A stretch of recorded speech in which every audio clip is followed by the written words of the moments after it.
welcome everybody. We're delighted to have you here on this Friday. It's a beautiful fall day. We got balloons going up all around town, and excited to be able to spend time with you all for our Hispanic Heritage Month speaking series. I'm Lindsay Smart. I'm with the HSC Office for Diversity, Equity, Inclusion, and I really value the collaborations with all of the faculty who have been presenting with us for this series.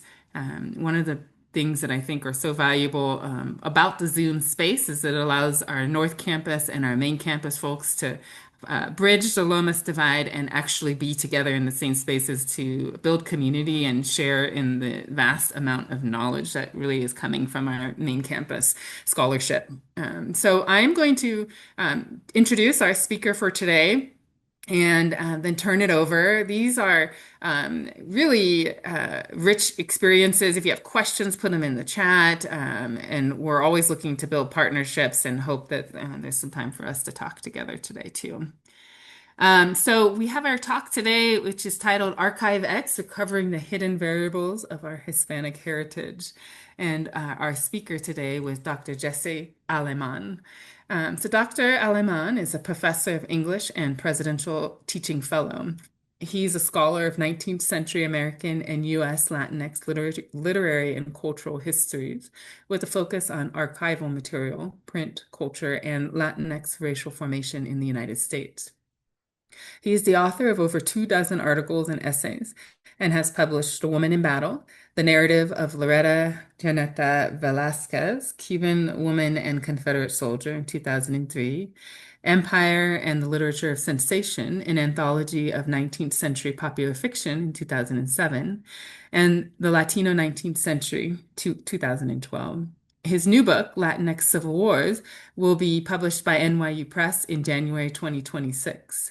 A faculty member at UNM since 1999, he served as the Associate Dean of Graduate Studies from 2018 to 2021, the Interim Dean of Graduate Studies from 2022 and 2023, and the Special Assistant for Equity in Graduate Education from 2018 to 2023, before being named the 2023-2024 Distinguished Scholar in Residence at the American Antiquarian Society in Worcester, Massachusetts. So we're delighted to have you today. This talk is really going to get us thinking about some things. So I'll turn it over to you. Hey, thank you, Lindsay.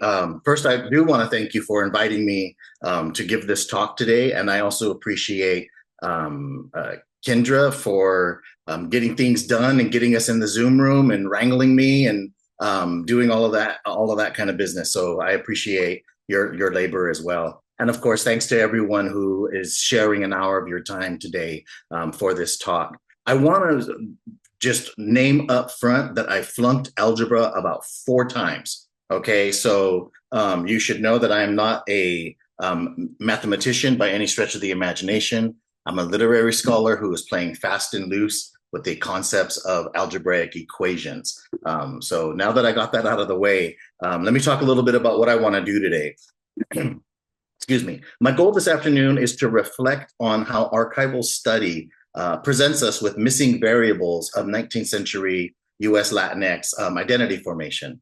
I call these unknown values our Archive X because they make up the formal and informal historical record of how 19th century Mexicans and Cubans living in the United States became Latinx subjects before the term, a century before the term Latinx came into circulation.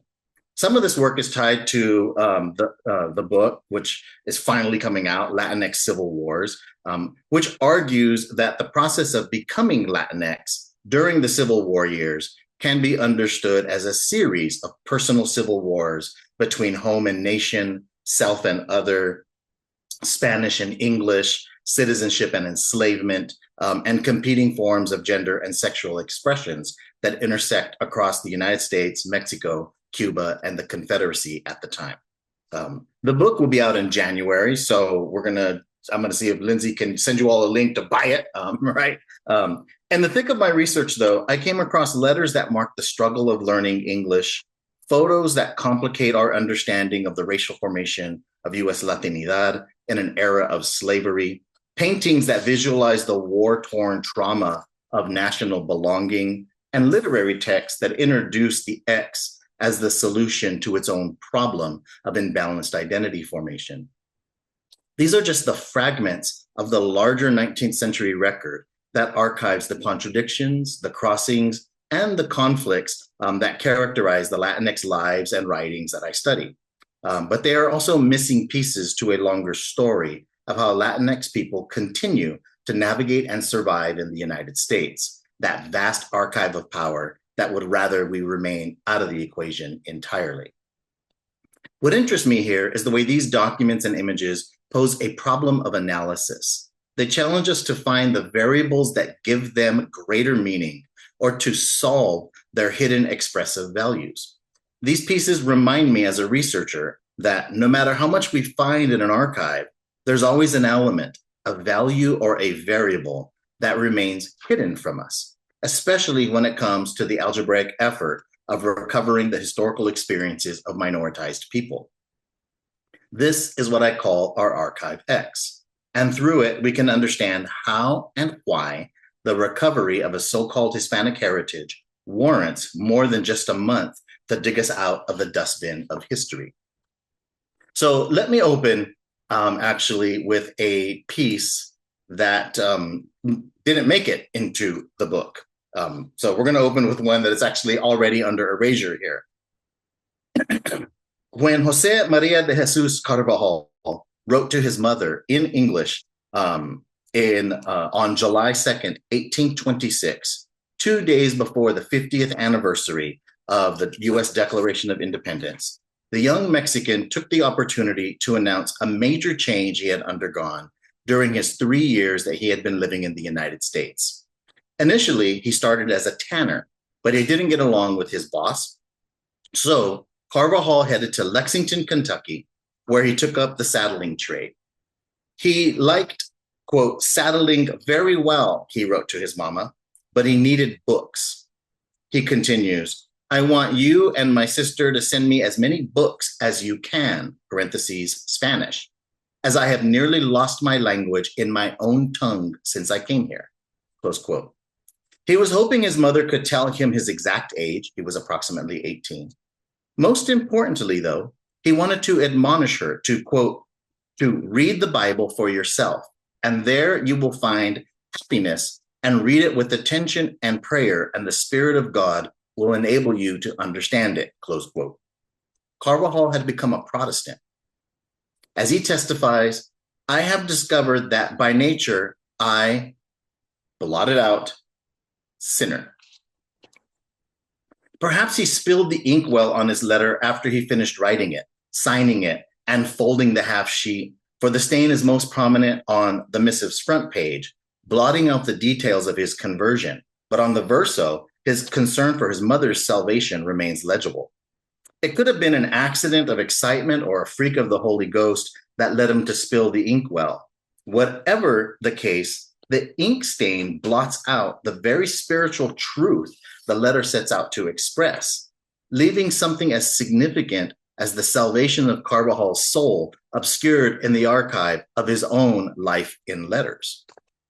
This discursive situation points to the contingencies that vex our early Latinx archive. It's displaced, haphazard between chance and circumstance, stashed in a cache of someone else's papers, and delivered somewhere between English legibility and Spanish obscurity. The inkblot is a reminder that some lives and writings remain hidden even when they're found, proving that the archive is a double bind. It contains its object, but it also conceals it.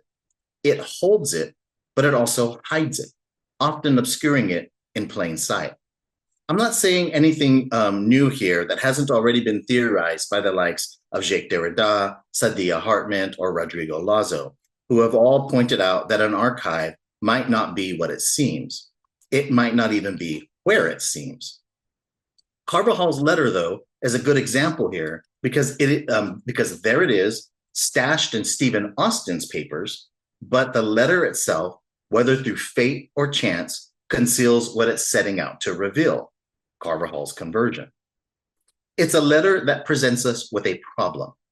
How do we read beneath that ink blot to find the very important personal story of the young Mexican letter writer and his struggles in the United States? We can read around it, which only tells us part of the story, but the details of his conversion remain unknown variables to us. What is clear, though, is that his religious conversion is directly connected to his process of Americanization, to his learning of English, forgetting Spanish, and as if to add insult to injury, to his mom, to his changing of his name. He writes to her, "Direct your letters to me in these words, Mr. Joseph M.J. Carbajal," he tells her. By the way, just for those of you who have your Spanish, he changes the V to a B in his last name here. So it's also very interesting that he makes that transition. Perhaps it's only a historical irony that 2 days before the 4th of July, Carbajal has written home to declare his independence through the trappings of religious conversion, linguistic transition, geographical displacement, and familial dislocation. For any student of contemporary ethnic American literature, Carvajal's story should sound familiar. He leaves his monolingual Spanish-speaking home, enters work and school among Anglos, acquires English at the hazard of his Spanish, and he undergoes a spiritual and cultural conversion that marks his separation from his home community to the point that he seeks their redemption through biblical literacy in a language they cannot read. He's our first-gen student, so to speak. His letter presents us with a series of social variables, language, nation, region, race, family, literacy, and religion that usher Carvajal through a process of Americanization that left him, quote, speaking like a book, close quote, when he returned to Texas. He was often described that way by other folks as speaking like a book, speaking English like a book. Carvajal's is probably the earliest letter that maps such a transition, giving insight into the named and unnamed processes by which he faced the pressures of acculturation and assimilation through the social and spiritual conversion.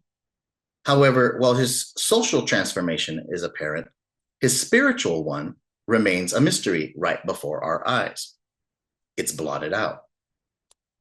This early letter, remember, it's written in 1826. This early letter is a reminder that language transition from Spanish to English brings with it related social and cultural changes that introduce different variables to Latinx identity formation. Take, for example, the Georgetown College directory cards of Jose Antonio and Porfirio Jimeno, two California sons of the wealthy De la Guerra family who were sent to the Jesuit college in 1850 under the care of a close family friend, U.S. Army Captain William Tecumseh Sherman. Between Jimeno and Jimeno is what I characterize as a micro-linguistic civil war with significant personal and social reverberations. It points to the sociolinguistic variables, internal and external, that occur under the process of acculturation. It leaves the Latinx subject split, fissured, pulled in two directions, embattled between the spoken sounds of Spanish and the written signs of English, between the soft J and the hard G, each in turn presenting the Latinx with a different language, a different vocabulary, a different name, and a different way of seeing and representing themselves in the world. What we have in this one alumni card is the way the religious educational institution, as a double-decker tower of power, anglicizes their given Spanish names. But what's harder to trace is the way their learning of English deliberately taught them to see themselves as others. During their years in New York, while they were sent off to go to college, Antonio wrote letters on the boys' behalf, probably because he was the elder. And while only a few of his Spanish language letters can be found in the De la Guerra family collection at the Santa Barbara Mission Archives, his English language notes remain in William Sherman's papers, housed among the 18,000 other items that comprise the Civil War general's life correspondence and writings. The constellation of letters in the Sherman Archive by and about the Jimeno brothers underscores the concerted effort that Sherman, Father Ryder, who was the headmaster of Georgetown, and Mrs. Margaret Mead, who ran a boarding house where the boys stayed, exerted to Americanize the Jimeno brothers through English language literacy. In his first letter to Sherman, which you have right here in front of you, it's hard to read, but I think that's the point. In your first letter to Sherman, Antonio explains to Castañedas, an affectionate family nickname Sherman went by while in California, why they are not in Georgetown. I hope you will not be anxious, ANSCOUS. I hope you will not be anxious that we are not in college, Antonio says. But you know that we are very ignorant. Besides, our heads are not well yet, he explains. Miss Mead goes on to say that a doctor considers their condition, quote, a disease of the head, close quote, implying that it's more psychological than physiological, for the doctor opts to wait it out of their system, as he puts it, rather than treat their physical symptoms. That's Miss Mead's letter there. Father James Ryder further explains in a letter that the boys have sores on their heads and that it fell on Miss Mead to shave their heads and treat the sores, which she did with the mother's affection. Either way, Antonio's letter indicates his understanding that him and his brother are in Miss Mead's charge for more than just physical care. They have been left with her because, as he puts it, we require much training and many things we could not get in college, close quote. This simple phrase conceals the variables of psychological violence the boys have already endured at the start of their transition and that they continue to experience at the site of their letter writing. The two Californios have been taught that they are deficient, defective even, in their new Anglo-American world. Antonio repeats to Sherman the explanation he likely heard from either Father Ryder or Miss Mead for why the boys are not attending school. And because Miss Mead is proofreading Antonio's letters right over his shoulder, he has no room but to affirm the diagnosis that the two brothers are, quote unquote, very ignorant. No wonder the boys' heads are not well yet.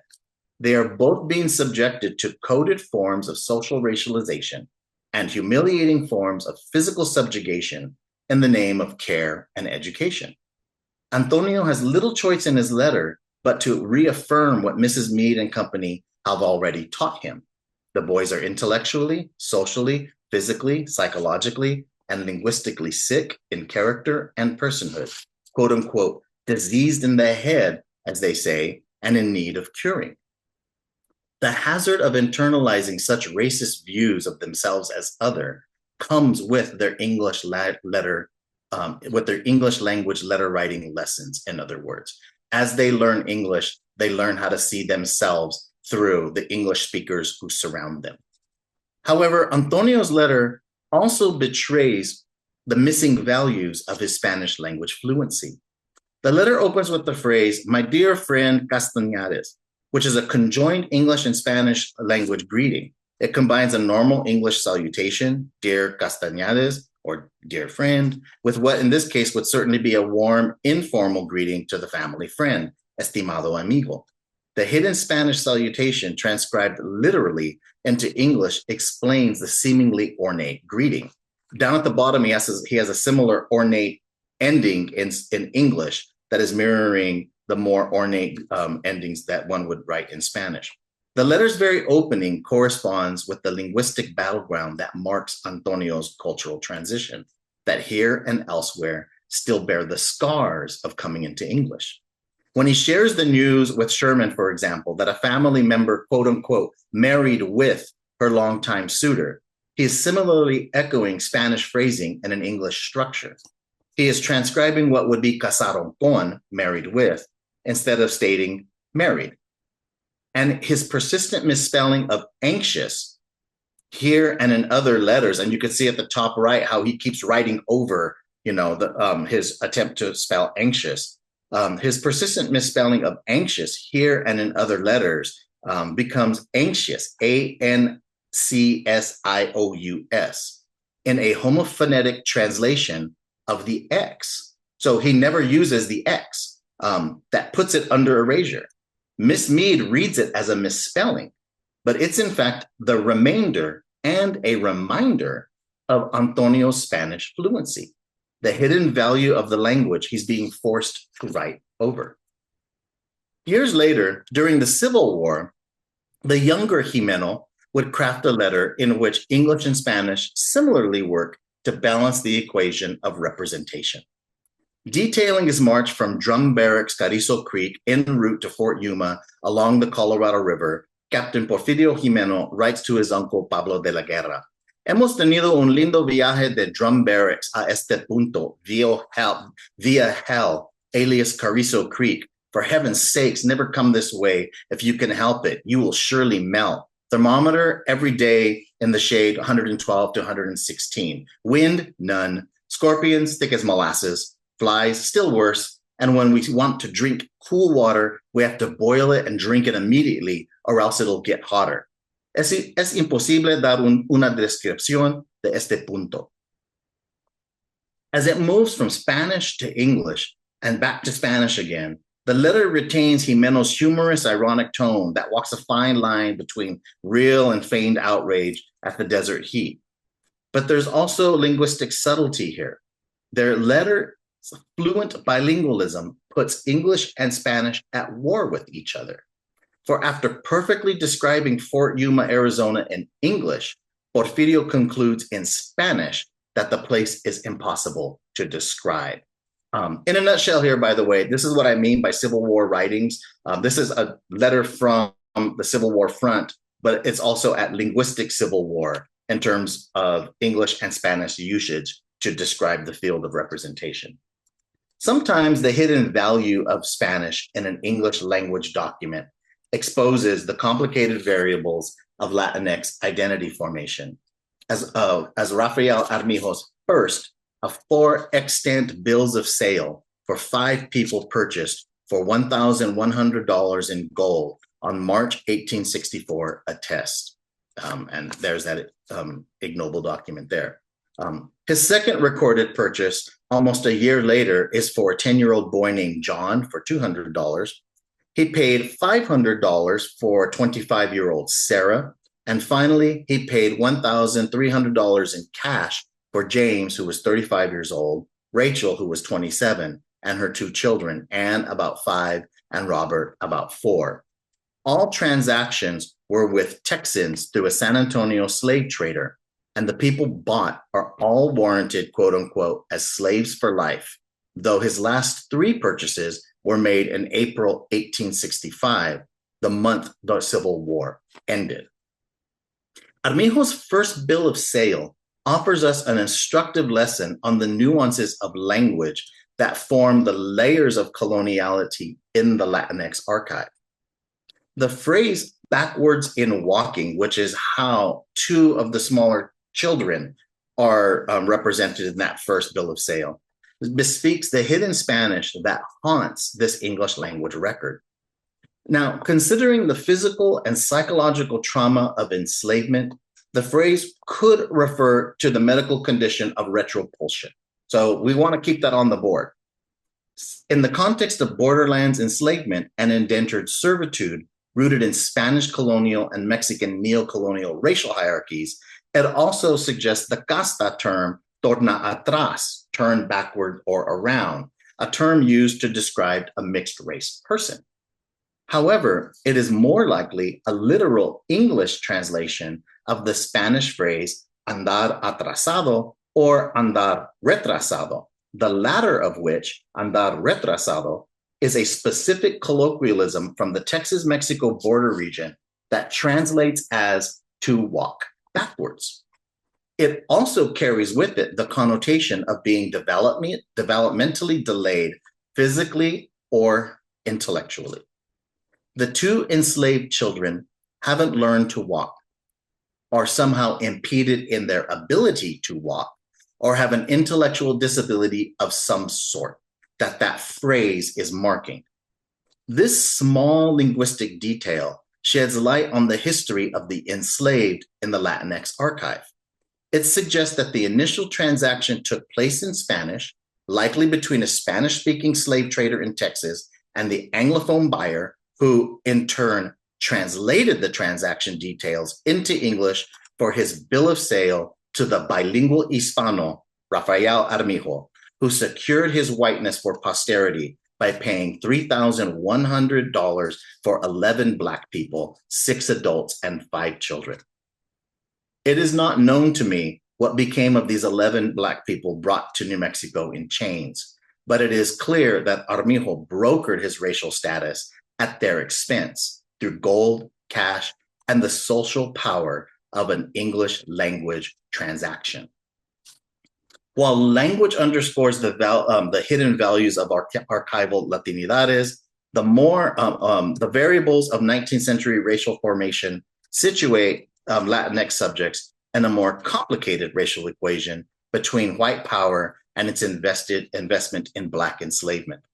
Miguel Otero, New Mexico's 1850 Democratic delegate to the US House of Representatives, has the dubious distinction of introducing the so-called Black codes, that's a quote for me, of the New Mexico territory in the years before the Civil War. These codes did not openly advocate for chattel slavery in the territory, but they promised protection for all forms of property, quote unquote, including human property of the kind his slave-holding South Carolina in-laws enjoyed. A photo from the Blackwood family collection captures with stunning clarity the triangulation of racial power that seated Otero's whiteness askew, if not askance, in relation to the frontal pose of Mary Blackwood, who looks directly into the camera in a gesture of power over the staged and visual space, and an unnamed enslaved girl whose downward gaze averts her face even as she occupies the center of the picture's visual plane. In this one picture is the proximity and complicity of Hispanos with slave society in the US South. Latinx racial whiteness is here captured as a set of social relations, an equation, if you will, in which the unknown variable stands at the center, obscured by the camera, staged almost like a prop of a portrait studio pic, and left without a formal name other than quote unquote slave girl in the archive's metadata. That's what I mean also by hidden variables.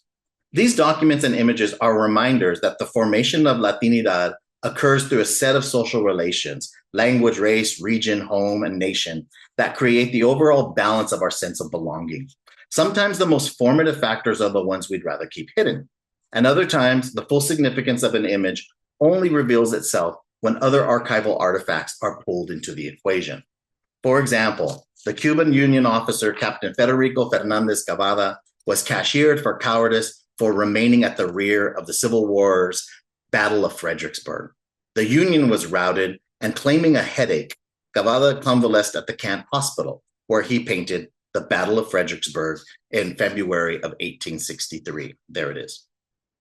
He must have been reading the January issue of Harper's Magazine, however, because his oil is a reproduction of A.R. Wald's illustration, Gallant Charge of Humphreys, which appeared in Harper's. So here are the two side by side right here.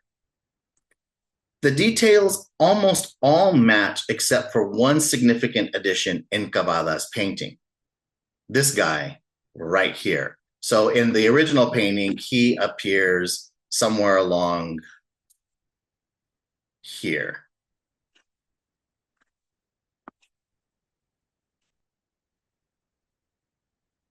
There he is there, right, with a headache, by the way, right?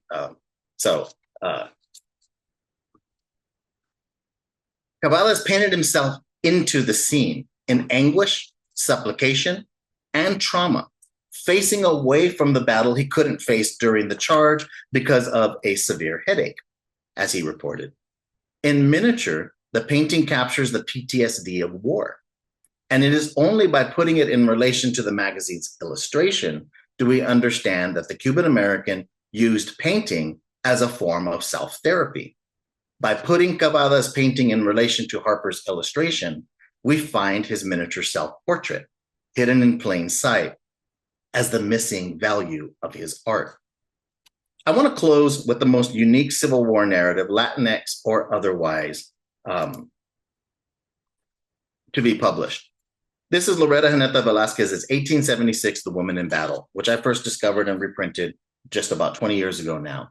Taken literally, Velasquez writes a Civil War narrative insofar as it recounts battle scenes and Velasquez's engagement in those scenes as Harry T. Buford. As Velasquez simply put it, I wished that I was a man.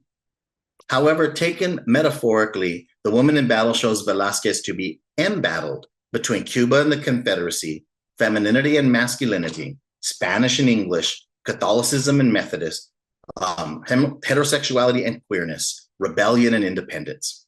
These are the battles of authenticity, acculturation, and authorship that shift the variables of identity making in the autobiography to the point that the real historical person named Loretta Hineta Velasquez remains hidden to us. Velasquez's narrative explains my adoption of the X in Latinx as a marker of the contradictory, intersectional, historical, cultural, and social processes that cross and cross out the lives and writings of these 19th century subjects. Admittedly, Latinx as a term does not seem applicable in any real historical sense to refer to the 19th century peoples who variously self-identified as Californios, Hispanos, Nuevo Mexicanos, Tejanos, Cubanos, Spano or Spanish Americans, or members of quote unquote La Raza Latina. Most folks don't even accept the term now. However, for me, the X in Latinx carries with it the space to map the known and unknown variables of gender, race, sexuality, language, and national belonging. The X signals the intersectionality, the contradictions, the crossings, and the conflicts that characterize the Latinx lives that emerged in the 19th century, split or divided on the field of Latinidad. And it also signals the embattled variables that left their writings for dead in the historical record. Most importantly, though, like Carvajal's ink blot, the X is a marked reminder that the missing values of Latinx lives can be found as hidden variables of our own archives. So thank you. Thank you. That was great. There's a lot of information in there. I think that was new, but also things that made me think about things differently, especially that picture. But I'll open it for questions. I'm sure that people have questions or comments or dialogue before I ramble on with my observations. Feel free to unmute for folks, or if there's something you'd rather put in the chat, I'm glad to read it for people. Hi, can I ask a question? Absolutely. First, thank you, Jesse. That was awesome. Looking forward to the book for a whole variety of reasons. No pressure. One thing that I was really struck by in your talk was kind of the moments where the nexus of race and disability came to the foreground, right? And it seems kind of appropriate in a talk being hosted by HSC to ask about that nexus. If I was hearing correctly, right, there are various moments in the archive where there's a diagnosis of a disability, and very often that diagnosis takes place in the translation from Spanish to English. Mm-hmm. And so, right, this reminds me, I'm an early modernist, right? So I'm coming from a different place in a different time, but it does remind me of certain kind of racializing logics of body-mind difference that are being analyzed in early modern English literature. So my question then for you, right, when we're thinking about in what language and thereby who has the authority to diagnose disability, where in the X does disability feature, right? You talked about race and gender, nationality, sexuality. Where does disability figure in how you're theorizing the X? That is a great question, Marissa. And I think that, I deliberately pulled out these examples because of this audience, right? To think a little bit about what's being articulated here. I'm going to sort of move in various directions because one is the letters that are describing Antonio Jimeno in particular, both boys arrived from their trip from California to New York uh, um, suffering from something. They're suffering either from boils or they're suffering from something. It's never clear in the letter, right? But it's clearly manifesting in that letter. And the thing is that the boys themselves don't have a language for it. So in that sense, it is Father Ryder who overseeing Georgetown and overseeing their transition in conjunction with a physician who is defining for them what's wrong with them, right? And basically saying there's nothing wrong with them. It's in their head, right? So, as you very well know, right, that means everything's wrong. But for them, it's basically saying, as forms of authority, get over it. There's nothing wrong with you. And the boys have no other vocabulary to name what's happening. So they have to basically accept that, repeat it, and reproduce it. What's really interesting about Antonio is that he suffers from whatever this is throughout his whole life. So some of his last letters later on during the Civil War is he's unfit for duty because he's still in pain. And he writes to his uncle saying, he's writing from bed and he says, painkillers no longer work. So this has been debilitating for him his whole life, but he never had a language for it. I think that's a really good example of like who determines who is even disabled and how do you describe it comes from a position of authority. Whereas someone like Cavada, right, in that painting is really trying to navigate trauma by sort of just thinking about recovery. And it's almost like a study. He's looking at an illustration and he's doing a painting of that illustration. And somewhere in that process, minor changes aside, he has inserted this figure that does not belong and that was not in the original painting. So in some ways, I theorize that very insertion of that is him dealing with the trauma of that war, right? It's him authorizing himself to figure out how do I deal with the trauma of this event, and how do I sort of write myself out of that traumatic, experience. I think those are really two good examples of like who authorizes versus, how someone themselves deals with that kind of trauma. And then the document that I use in terms of backwards of walking sort of shows out like how there are layers of that. Like we can't really pinpoint because there is either a very medical condition of retropulsion, or there is a colonial explanation for it, or there is a sociolinguistic explanation for it, all of which is entangled into the fact that here's this document that's trafficking in humans, right? So I think in that example, it's hard to tell where, right, the determination of what was a disability at all is occurring. The thing about this, though, Marissa, that I think is so powerful is you read this document, and the document's horrifying for all kinds of ways, except what's most important about it's, in my mind, is the way that phrasing sticks out. So you read it, you're like, backwards and walking, what do you mean? Right. And so it's also one of those things where it's marking itself even as it's in this document that's marking this horrific history. It's showing us that race, ability, disability, the bodies, and what makes those bodies marketable, in the traffic of, the enslaved, sort of entangle each other. I hope that answers your question. But I did pull these out because they are talking about that very interesting kind of experience.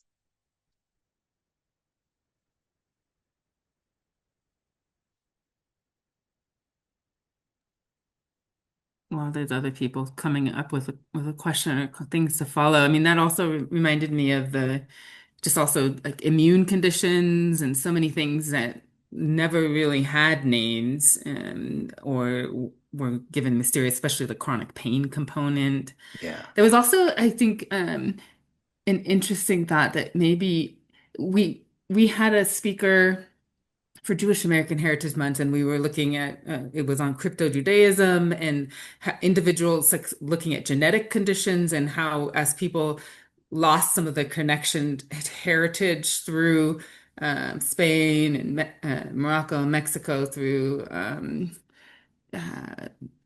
there was a specific term for what was happening, and I'm forgetting the name of it, but that also was connected to some conditions that people didn't realize they had in their Jewish heritage. And so that just sort of popped in my mind for 1 second. I was like, oh, this element of not even knowing this part of who your history might be through all of the ways that people have kind of had to migrate, forced migration, And the way through that sort religious of it manifests persecution. on the body, right? Like, Yeah. to go back to those first brothers in particular, we can map their trip because William Sherman writes about it in his memoirs. That so we know where they've traveled. They've gone through California. They've gone around the Cape. They've showed back up. They're in New York.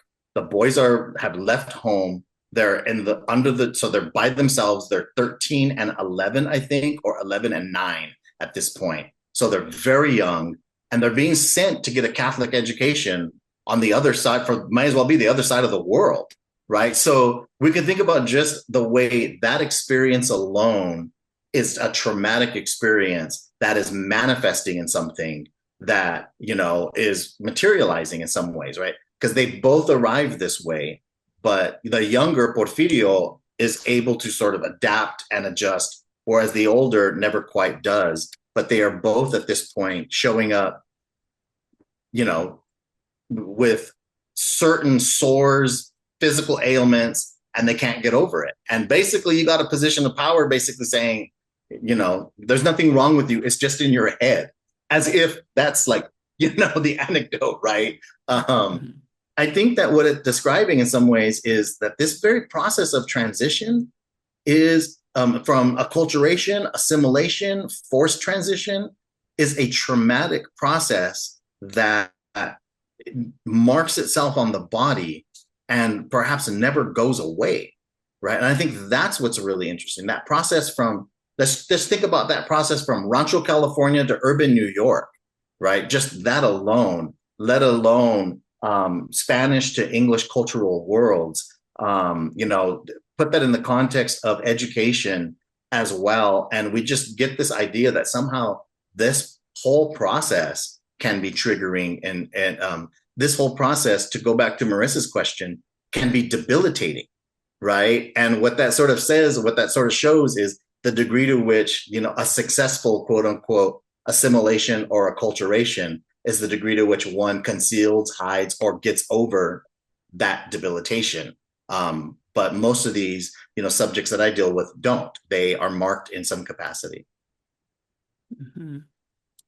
There's also this book, I'll look in the chat too. There's the book we read for a book club called My Grandmother's Hands, which talks about racialized violence specifically and the impact on bodies. And there's also a seminal book called The Body Keeps Score, which is more about child trauma, but like there's what you're talking about, like the traumatic experiences often tied to abuse, but racialized violence being a unique element of violence, which if people are looking for books to read to learn more about the impact of psychological trauma on the body, these are good ones. Kendra, you posted a question from the chat. Oh yeah, I see. Yeah, that's a really good question. So in the chat says, as someone from a Hispanic heritage who is also biracial, I sometimes struggle with belonging, feeling both connected to and distant from parts of my identity. What words of advice or encouragement do you have for those of us navigating that in-between space as we try to honor our heritage and embrace our whole selves? So my first word of advice here for whoever asked that is to hold tightly onto that last phrasing of yours, embrace our whole selves, right? I think very often there is the presumption of division, but really one should remember, right, that the condition of wholeness and totality is what, I think helps us navigate the world. So there is always the feeling of being divided, but even in your question, your very presumption that you do have a whole self is already a step in the right direction, right? You're already thinking about like, how do you just remember and maintain that in fact, you do have this organic whole, right, sense of the self. Maybe people pull you in different directions or, things might pull you in different directions. But I think that to remember there's a sense of wholeness and totality that belongs to you. I would say my answer as just a scholar has been to look at the material in the 19th century to sort of map out how, one, how these divisions happened, to map out the sort of the trauma of those divisions, but to also map out the way people responded to those divisions. One of the paintings I didn't show by the Cuban, Cavada, is the paintings that he starts doing when he goes back to Cuba. So right after the Civil War, he goes to Cuba, returns to Cuba, and starts doing really Edenic landscape paintings where there is no war. It's just Cuba and waterfalls and a single solitary person riding into this Edenic land space, which was very ironic because he went back to Cuba to lead a revolution against Spain. So it's very strange, but nonetheless, it's like his sense of wholeness was to return back to the island, and sort of try to reconnect. So I don't know if that answered your question, but my one piece of advice is just to remember you have a whole self, and other people might try to want to or intend to divide it, but it's always worth remembering you have a whole self that belongs to you. Thank you for that. I also think the idea of the archives and the stories that are often hidden, I think the things that get publicized are often the things that are so polarized in different ways, one side or the other. But the everyday stories and letter, like all of those everyday sorts of things, sometimes Yeah. can give you a different way of seeing something that feels a different sense of belonging. I think that can happen. So. Yeah, and also a really interesting sense of I think I would put it this way. I would also call it in some ways like a dislocation. So I will use the Jimeno letters again because they're a really good example. The two brothers come from this well-established family in California, the De la Guerra family, whose archive spans 3 centuries, two and a half centuries in the Santa Barbara Mission archives. Okay, so it's this ginormous archive, but their letters are not in that archive.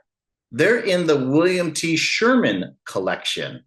So they're in William Sherman's 18,000 document archive are half a dozen letters by these two Mexican boys who are writing him to practice their English because he has told them, write me to practice your English. So they're writing him in these everyday prosaic things like their English language lessons, right?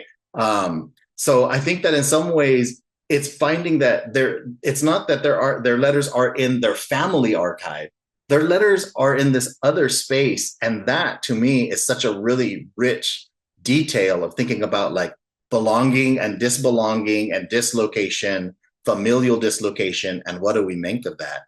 For those of us who are just archival scholars, you can also imagine the outrageousness that I felt when I'm moving through Sherman's letters, looking for record of these letters, and then to find them. And their only real way to express that is to say, holy shit. That's what you say when you find something in the archive that you were hoping was in there. You didn't know that was in there. But then it becomes sad. It becomes like, whoa, why are these letters here? And not, it sort of also marks like this juncture, right? It marks this moment where here are these two boys who have left home, they're gone. Their letters are no longer in their family collection. They're in this other collection of this other historical person who, had this other, historical life that seems unrelated. So very interesting stuff.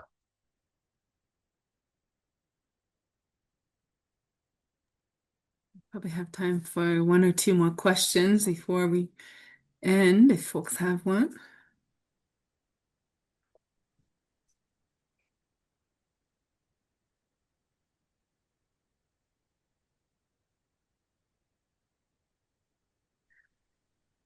I guess I'll, if I can. Yes, definitely. Jesse, I'm way out of my depth. As you know, I'm not an archival researcher, but I was just thinking about how, you were saying that, because of the difference in language, that the English speakers putting on these young men what they were or were not experiencing, physically emotionally, psychologically. And as you were talking about that, and because this is related to, HSC putting this on, it had me thinking about the use of interpreters that the hospital uses between patient and healthcare provider. And I just was wondering if that interpreter is sort of a mediary, if anything like that existed, or if that adds something new to this acculturation process or that kind of thing. With the folks that I work with, the answer would be no. Like there wasn't someone that was saying, how do we sort of how do we translate you, or how do you translate this? In fact, the Jimeno brothers that I work with, Miss Mead knows Spanish. She was born in Spain, and she not only teaches them English, but later, their last year, she teaches them proper Spanish. So she's actually trying to correct their Spanish to teach them the vosotros form, which is the language you use when you kiss the king, right? Like, so she's really teaching them. So while she can translate, she refuses to, because the mission is for them to learn English, right? So I don't think that there is, in that sense, any kind of mediation. In some of the other documents, especially the ones from New Mexico related to the Civil War, one of the people I write about is a fellow by the name of Chacon, Rafael Chacon, who has this autobiography. He's one of the more central Hispanos who participated in the Civil War and wrote about it. He was largely monolingual in Spanish. So a lot of his correspondences and a lot of his orders needed to be translated. And some of the stuff that I do is look at what he wrote in Spanish versus what got translated, and to try to understand, what got lost. And what gets lost in translation is, his persistence on trying to have better munitions, get better arms, get better food supply for, his company, which is largely a company of Hispanos, and a more muted letter of request, right, for, ordinance, etc., from the English writer folks. So I think in some ways there isn't any way where they're trying to sort of directly translate. They are instead, these moments where there is no interpretation. There is just how do we turn Spanish into English, and what happens in that process is what interests me. But that example that you just gave sounds like it could be a version of life and death, depending on how something he was asking for, right, gets interpreted or translated, as it is with today, with the patient and the health provider and the interpreter. I don't know, it's interesting for me to think about. It's interesting because it also sort of, one of the things that interests me about this, the reason this moment is interesting is because this is a moment that is not just about the US-Mexico War. This is all like this generation that's almost right after that, in the sense that they are having to learn how to transition, not just with language, which is one thing here, but I think culture is another. I mean, I think that there's a lot of this sort of the push and pull as really first generation Mexican Americans for the Southwest to sort of figure out how to transition over. We don't see the same problem of language, for example, by Cubans and Cuban Americans of this era. They're coming over fluently bilingual in some ways because they're island elite who were educated in the United States and are using English to, for some to write in English language newspapers to support Cuba's independence, Cuba filibustering, or to support the slavery in Cuba. So they're leveraging language very, very differently than those in California, New Mexico, and Texas. Thank you. There's a lot of ways we could keep going on this. I think the idea of language and culture, and Chris, I think your question around interpretation, I think that there's a lot of different nuances that be interesting for future talks. But I wanted to make sure that folks had a minute to transition and to do a final thank you to Dr. Alemán and to you all for being here. And a way for us to keep this conversation going will be an important one, especially really want to follow up on the psychological component and language and see where we could go with that, Jesse. Hey, yeah, and I appreciate seeing some familiar faces too. So, Marissa, good to see you. Chris, thanks for popping in. Sure. I think Melina was. Oh, and I see Margie joined us too. So, yeah, it's nice. It's nice to have some people in here. I thought you think sometimes you're just talking to yourself, is the way it looks like on Zoom, right? And I'm like, yeah, I sound good, but it's nice to have other people in the room. For sure. I totally hear you. Well, we look forward to seeing you at our next presentation. That will be with Melina. And if you have any questions, follow up, you know how to find us. The goal is to try to build community with us and keep connecting people with the work. So, but enjoy your Friday. If you're going to Balloon Yeah. Fiesta, have a great time. Yeah. Hey, thanks, folks. Thanks again.